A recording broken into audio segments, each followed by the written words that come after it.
2019 में हमने भी भारतीय जनता पार्टी को वोट दिया। हम इसका प्रमाण इसीलिए लेके चलते हैं साथ कि जब आप जैसे पत्रकार बंधु और मोदी जी के वो मिलते हैं, वो ये कहते हैं कि बीजेपी सरकार ने मतलब किसानों की बात सुनी। भारतीय जनता पार्टी की सक्रिय मेंबर रहे हम, लेकिन जब से ये किसान आंदोलन शुरू हुआ और किसान हमने इस कानून को गहनता से पढ़ा, उसको समझा, वो 312 आई उसमें हमने वोट दिया था, अब वो दावा खोखला है। ये जो किसान सड़क पर बैठा है, आज जो किसान सड़कों पर है, ये बड़ी बड़ी महापंचायतें हो रही हैं, उसमें हर जाति हर धर्म का किसान है और हर लोगों ने भारतीय जनता पार्टी को वोट दिया था, तब सत्ता में पहुंचाने का काम किया। नरेंद्र मोदी जी जो कहते हैं 53 तक सरकार रहेगी, उनका ये है कि जब हम गुलाम होंगे तो अडानी अंबानी के खेत में काम करेंगे और मोदी जी को वोट देंगे। चुनाव लड़ना किसान नहीं जानता, लेकिन ये बात सही है, जो किसान हित की बात करेगा वही देश पे राज करेगा। बहुत हुआ किसानों पे अत्याचार, अब की बार किसान सरकार की नीति पर विश्वास नहीं रहा किसानों को, सरकार के किसी भी काम पर विश्वास नहीं रहा किसानों को। हमने इसमें 3-4 कमी बता दी, मोदी जी एक कमी बता दें, एक बता दें कि ये सफेद है और किसानों के हित में, एक बता दें हमें। जब सरकार अडानी अंबानी के कहने पर किसानों की बात सुनने को तैयार नहीं है, तो एक उपजिलाधिकारी महोदय क्या किसानों की बात सुनेंगे?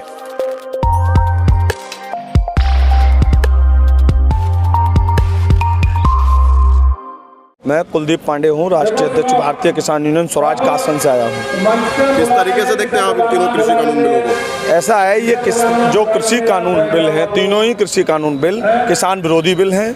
किसानों के ऊपर जबरदस्ती तानाशाह रूप से सनकी सरकार द्वारा थोपे जा रहे हैं। सरकार का जो रवैया है वो स्पष्ट है कि किसान विरोधी। लेकिन सरकार तो ये कह रही है किसान के लिए फायदेमंद नहीं है। हमें सरकार एक लाभ बता दे इसमें किसानों के लिए। जब इस संशोधन की बात आई और सरकार ये मानने को तैयार है कि इसमें संशोधन होना चाहिए, तो स्पष्ट है कि ये किसान विरोधी कानून है, इसमें कानून में कमियां हैं। जब संशोधन हम किसी चीज़ पर तब तैयार होते हैं जब उसमें कमियां होती हैं। भाई अभी हमारे और आपके बीच कोई वार्ता हो और उसमें कमियां निकले, तभी तो आप कहेंगे कि इस कमी को हम मानने को तैयार हैं, इसको हम बदल देंगे, आप बताइए इसको क्या लाना है। तो हमारा कहने का मतलब है, ये तीनों कृषि कानून बिल जो हैं वो किसानों पर थोपे जा रहे हैं, किसान विरोधी। नरेंद्र मोदी जी जो प्रधानमंत्री हैं, उनकी मानसिकता किसान विरोधी के रूप में आज पूरे भारत का किसान जान चुका है कि ये किसान विरोधी कानून है। और आप कह रहे हैं इसमें कमियां हैं, वहीं प्रधानमंत्री सदन में कहते हैं कि विपक्ष या किसान इसमें एक भी काला जो बोल रहे हैं वो बार बार के काला है, कानून काला है। काला क्या है वो हमें? अच्छा, मैं ये पूछना चाहता हूँ माननीय प्रधानमंत्री जी से कि आप ये बताइए, धारा 3/7 वस्तु अधिनियम ये किन पर लगती थी? किसान पर लगती थी ये धारा लगती थी उन व्यापारियों पर, जमाखोरों पर, जो देश के इस खाद्यान्नों को अपने भंडारों में कैद कर लेते थे, उनको दबाकर रख लेते थे और समय आने पर जब कमी आती थी तो उसको महंगा करके बेचते थे।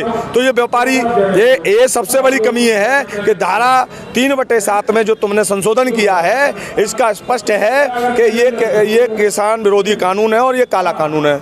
दूसरा, कॉन्ट्रैक्ट खेती में किसानों को आपने कोई छूट नहीं दी, आपने एसडीएम और डीएम की सीढ़ी बना दी। तो आपकी मंशा साफ है, स्पष्ट है कि आप किसान विरोधी हैं, क्योंकि एसडीएम साहब और डीएम साहब हमारी नहीं सुनेंगे, वो उस उद्योगपति की सुनेंगे जो सरकार जिसके अधीन चल रही है। जब सरकार अडानी अंबानी के कहने पर किसानों की बात सुनने को तैयार नहीं है, तो एक उपजिलाधिकारी महोदय क्या किसानों की बात सुनेंगे? हमें चौथी इसमें कमी यह है कि जो पेमेंट की बात रखी गई है कि नगद पेमेंट, आज हमारे पिता बीमार होते हैं या किसी बच्चे की शादी होती है, कोई इमरजेंसी पड़ जाती है, हम अपना गल्ला ले जाते हैं मंडी में, नगद पेमेंट पर देके आते हैं। अगर हमारे गन्ने का पेमेंट 14 दिन में नहीं होता, जबकि माननीय सर्वोच्च न्यायालय की गाइडलाइन है, सरकार द्वारा अधिनियम बना दिया गया है कि अगर 14 दिन में भुगतान नहीं होगा तो गन्ना मिल के खिलाफ कार्रवाई होगी। आज तक किसी गन्ना मिल के खिलाफ कार्रवाई नहीं होती, और इसमें 3 दिन में अगर पेमेंट नहीं होता है तो किसान किसका दरवाजा खटखटाएगा? जब गन्ने का पेमेंट नहीं हो रहा तो ये पेमेंट होगा हमारा?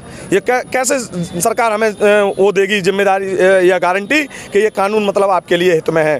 तीसरी, एमएसपी की जो बात आती है, समर्थन मूल्य की, उसमें आज तक किसी भी किसान का 6% से ज़्यादा भारत के किसानों का एमएसपी पे गेहूँ या कोई अन्य जो खाद्यान्न चीज़ें होती हैं, धान है, चावल है और बाजरा, मक्का, इनकी एमएसपी सरकार ने रखी है 22 फसलों की, वो किसी भी किसान को नहीं मिलती, वो सिर्फ 6% लोगों को मिलती है। बाकी उसका लाभ बिचौलिया और जो सेंटर इंचार्ज होते हैं वो लेते हैं, ये स्पष्ट होता है। तो आप बताइए सरकार कैसे? हमने इसमें 3-4 कमी बता दी, मोदी जी एक कमी बता दें, एक बता दें कि ये सफेद है और किसानों के हित में, एक बता दें हमें। वो कह तो रहे हैं कि ये ऑप्शनल है, अगर आपकी मर्जी हो तो आप इसके आधार पे चलिए, वरना जो पहले से जो चीजें चलती हैं वो क्यों लगा रहे हैं? हम कैसे मान लें? सरकार की नीति पर विश्वास नहीं रहा किसानों को, सरकार के किसी भी काम पर विश्वास नहीं रहा किसानों को। आप इस कानून को जब वापस नहीं लेना चाहते हैं तो इसका मतलब स्पष्ट है कि किसी न किसी दिन ब्रिटिश ब्रिटिश हुकूमत में एक ईस्ट इंडिया कंपनी आई थी, उसने खेती के लिए काम किया था कि हम खेती में धनिया मिर्च हल्दी खरीदेंगे आपकी, और धीमे धीमे पूरे देश को गुलाम बनाने का काम किया था। ठीक उसी तर्ज पर ये मोदी सरकार चंद उद्योगपतियों का गुलाम बनाने का काम कर रही है इस देश की किसानों को और आम जनता को। ये किसान विरोधी, जितना बिल ये किसान विरोधी है, उससे कहीं ज्यादा घातक उन मजदूर वर्ग के लिए भी है, उन मिडिल क्लास के लोगों के लिए भी है जो 10,000 और 7,000 और 15,000 रुपये महीना पर फैक्ट्रियों में काम करते हैं। ये गेहूं जब बिचौलियों के पास पहुंच जाएगा, जब उनके गोदाम में पहुंच जाएगा, तो यही गेहूं हमारा 150-200 रुपए किलो उन व्यापारियों को मिलेगा। क्योंकि 13 बंदरगाह अडानी के और 13 बंदरगाह अंबानी के, और पूरा जो अरब कंट्री है, सऊदी अरब है, ईरान है, इराक है, यहाँ से तेल का व्यापार होता है। वहाँ हमारे देश का गेहूं जाता है और वहाँ गेहूं की कीमत 2500 रुपये किलो बिकती है वहाँ। तो गेहूं 2500 रुपये किलो बेचेगा व्यापारी या 16 रुपये किलो बेचेगा, मुझे बताइए। यानी कि पूरा गेहूं विदेश जाएगा। जो छूट दी गई है ना कि आप कहीं भी ले सकते हैं, क्योंकि किसान 10 कुंटल गेहूं लेके विदेश नहीं जाएगा, सिंगापुर नहीं जाएगा। अडानी और अंबानी की कंपनियां विदेश जाएंगी और देश में खाद्यान्न की कमी होगी, फिर उसको आपके जीवन से कीमत वसूली जाएगी। अगर आप जीवित रहना चाहते हैं तो अपने जीवन की कीमत उन कंपनियों को देंगे, क्योंकि आप टीवी, कूलर, एसी, पंखा के बिना रह सकते हैं, लेकिन बिना अन्न के जीवित नहीं रह सकते।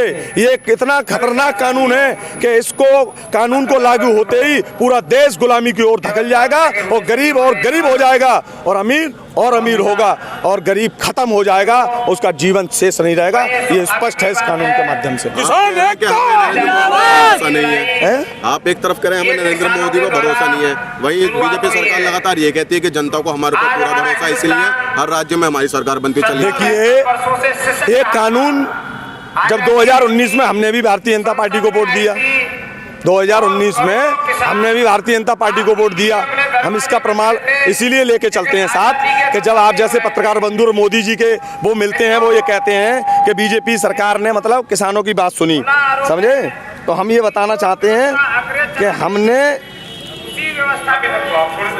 चलो अभी दिखाते हैं, भारतीय जनता पार्टी की सक्रिय मेंबर रहे हम, लेकिन जब से ये किसान आंदोलन शुरू हुआ और हमने इस कानून को गहनता से पढ़ा, उसको समझा, तो समझने के बाद स्पष्ट हुआ कि ब्रिटिश ईस्ट इंडिया कंपनी के माध्यम से जिस तरीके से देश को गुलाम बनाने का काम किया गया था, सेम नरेंद्र मोदी जी जो कहते हैं 53 तक सरकार रहेगी, उनका ये है कि जब हम गुलाम होंगे तो अडानी अंबानी के खेत में काम करेंगे और मोदी जी को वोट देंगे। ऐसा करना चाह रहे हैं वो, इसलिए हम वो ये कह रहे हैं ना कि पहले बिहार में भी सरकार बन गई, बेईमानी से बनी है, पूरा देश जानता है। बिहार में जो सरकार बनी है बेईमानी से बनी है। मध्य प्रदेश में जो सरकार बनाई गई है वो बेईमानी से बनाई गई है। राजस्थान की जनता ने इन्हें नकार दिया, छत्तीसगढ़ की जनता ने इन्हें नकार दिया, मध्य प्रदेश में इन्हें नकार दिया गया था। अब चाहे रुपए दे के बनाओ, स्पष्ट है कि ये सत्ता लोभी सरकार है। और बांग्लादेश की जो बात कर रहे हैं, वहाँ हिंदू मुस्लिम और खून खराबे की तर्ज पर ये सरकार बनाने का सपना देख रहे हैं। लेकिन मैं वादा करता हूं और यहां से दावा करता हूं कि पश्चिम बंगाल में भारतीय जनता पार्टी की सरकार नहीं बनेगी। वो तो दावा कर रहे हैं, उनका दावा बेईमानी, ईवीएम की दम पे करना चाहते हैं। 300 पार आई, देखिए वो 300 पार आई, उसमें हमने वोट दिया था। अब वो दावा खोखला है। ये जो किसान सड़क पर बैठा है, आज जो किसान सड़कों पर है, ये बड़ी बड़ी महापंचायतें हो रही हैं, उसमें हर जाति हर धर्म का किसान है और हर लोगों ने भारतीय जनता पार्टी को वोट दिया था, तब सत्ता में पहुंचाने का काम किया था। लगाए जा रहे हैं इन्हीं महापंचायतों पे, चुनाव लड़ने की तैयारी है। जिन राज्यों में चुनाव है उन राज्यों में महापंचायतें। देखिए, पश्चिम बंगाल के चुनाव से ध्यान बटाने के लिए उन्होंने इस काले कानून को पास किया और आज वो जो इसको विड्रॉ, उसको स्टे किया है, स्टे इसलिए किया है कि लोगों का ध्यान पश्चिम बंगाल से हटकर इस किसान कानून पर बना रहे और पश्चिम बंगाल में आसानी से हम बेईमानी कर लें, ये उनका उद्देश्य है। और वो जो कह रहे हैं मोदी जी कि हम लोग किसान हैं, ये तो आने वाला समय बताएगा। चुनाव लड़ना किसान नहीं जानता, लेकिन ये बात सही है, जो किसान हित की बात करेगा वही देश पे राज करेगा। बहुत हुआ किसानों पे अत्याचार, अब की बार किसान सरकार, जब हम ये वादे पर वोट दे सकते हैं कि ना गुंडा राज न भ्रष्टाचार, तो अब की बार किसान सरकार, तो किसान सरकार बनेगी, निश्चित है। हम नहीं नहीं मांगेंगे वोट, लेकिन ये जनता अपने आप निर्णय करेगी कि कौन किसान विरोधी है और कौन किसान हितैषी है। आज पूरे देश की 86% आबादी ये समझ चुकी है कि नरेंद्र मोदी किसान विरोधी। कांग्रेस की सरकार थी, कांग्रेस को नकार दिया, बीजेपी की सरकार है, बीजेपी से भी दिक्कत है, तो क्या लगता है कि किसान संगठन खुद चुनाव लड़ेंगे? अब देखिए, अंग्रेजों की जब हुकूमत थी तो किसी उद्योगपतियों ने, किसी राजनेता ने लड़ाई नहीं लड़ी, देश के किसान और मजदूर ने ही लड़ाई लड़ी थी, उसको भी उखाड़ फेंकने का काम किया था। जब जब व्यवस्था परिवर्तन होता है, जब जब सत्ता परिवर्तन होता है, तब देश का किसान और मजदूर सड़कों पर आकर व्यवस्था परिवर्तन करता है।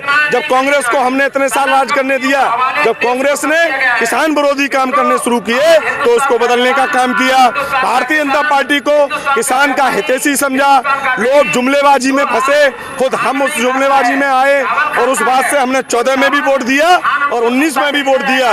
लेकिन अब किसान समझ चुका है कि ये सरकार किसान विरोधी सरकार है, इसलिए इस सरकार को अब हम बनने नहीं देंगे। चुनाव लड़ने की बात है, किसान चुनाव लड़ेगा कहां से? किसान के पास इतना पैसा कहां है जो चुनाव में खर्च करेगा? इसलिए किसान तो सिर्फ सरकार बनाने का काम करेगा, जो किसान हित की बात करेगा वही देश पे राज करेगा। सड़कों पे उतर रहे हैं किसान, आंदोलनजीवी परिजीवी कहा जा रहा है, क्या कहेंगे? देखिए, आंदोलनजीवी होने पर हमें गर्व है, क्योंकि जब जब आंदोलन होते हैं या हमारे ये मान लीजिए संसद सड़कें जब सूनी हो जाती हैं तो संसद आवारा हो जाती है, ये राम मनोहर लोहिया जी ने कहा। लेकिन आज ये सच्चाई है, क्योंकि हम लोगों ने आंदोलन करना छोड़ दिया था, सरकार की नीतियों पर भरोसा कर रहे थे, तो सरकारों ने उसको संसद में आवारागर्दी करना शुरू कर दिया, संसद की मर्यादा को खत्म किया। लॉकडाउन में पूरा देश बंद था, सब गैर सरकारी संस्थान बंद थे, लेकिन मोदी जी ने उस संस्थान को खोलकर जब पूरा देश बंद था तो पीछे के दरवाजे से इस कानून को बनाने का काम किया। नोटबंदी का कानून जो लाए थे तब हम लोग ये सोचे थे कि ये बहुत बढ़िया कानून है, इससे किसान गरीब एक सा हो जाएगा, सब पूरे देश का काला धन वापस आएगा। लेकिन उसके परिणाम से छोटे उद्योग धंधे सारे बंद हो गए, गरीब कमजोर और गरीब हो गया, बैंकों की अर्थव्यवस्था बिगड़ गई, देश की आर्थिक स्थिति खराब है, आप लोगों को भी पता है। इसलिए देश का किसान अब पढ़ लिखा और पढ़ा लिखा है, परजीवी होने में और आंदोलनजीवी होने में हमें गर्व है, क्योंकि हम आंदोलन करेंगे, हर बार करेंगे। नोटबंदी के बाद भी जनता ने भरोसा किया ना 2019 में, फिर हम बताना, हमने कहा कि इसलिए भरोसा किया कि वो कानून, हमें ये लगा कि इस कानून से काला धन वापस आएगा और जो बड़े बड़े लोगों के काले धन बने वो आके देश की अर्थव्यवस्था सुधरेगी, आतंकवाद खत्म होगा और तमाम भ्रष्टाचार खत्म होगा। लेकिन इसके आने से भ्रष्टाचार बढ़ा, आतंकवाद भी बढ़ा है। समझ रहे, पुलवामा के शहीदों को कोई भूला नहीं है, वो भी समझ गया, क्योंकि पुलवामा के शहीदों की शहादत पे भारतीय जनता पार्टी को वोट देने का काम किया था देश के किसान और मजदूर ने, समझे। इसलिए देश का किसान आज जागृत है और नरेंद्र मोदी किसान विरोधी, ये आप समझ चुका है देश का किसान।